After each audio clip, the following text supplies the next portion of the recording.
ഇന്ന് ഞാനിവിടെ വന്നത് വി നായകൻ എന്ന് പറയുന്ന സിനിമാ നടൻ വിനായകനെക്കുറിച്ച് രണ്ട് വാക്ക് പറയാൻ തന്നെയാണ്.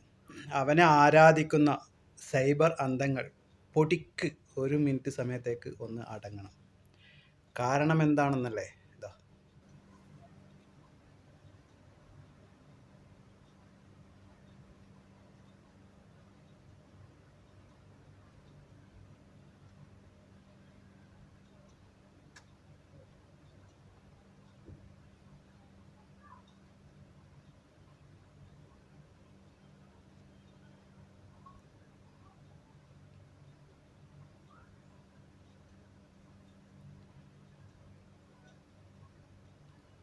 ഈ ഡാഷ് മോൻ ആദ്യമായിട്ടൊന്നുമല്ല സോഷ്യൽ മീഡിയയിൽ കൂടി നേതാക്കന്മാരെ അപമാനിക്കുന്നത്.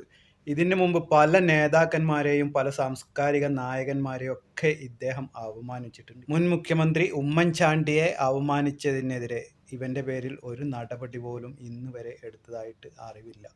സോഷ്യലിസ്റ്റ് സൈദ്ധാന്തികൻ ആയ ഈ വിനായകനെ സംരക്ഷണം കിട്ടുന്നതും ഇതുകൊണ്ട് തന്നെയാണ്. പിണറായി വിജയൻ്റെ ഇടതുപക്ഷ ഗവൺമെൻറ് ഇവന് ഒരു ചുക്കും ചെയ്യില്ല. ഇവനെ ആരാധിക്കുന്ന അന്തം കമ്മികൾ, അതായത് സൈബർ സഖാക്കൾ, നമ്മൾ വേട്ടാവളിയന്മാർ എന്ന് പറയുന്ന ഇവന്മാരുടെ സഹകരണവും സപ്പോർട്ടും ഉള്ളത് കൊണ്ടാണ് ഈ വിനായകൻ എന്ന് പറയുന്ന ഈ നായ തഴച്ചു വളർന്നത്.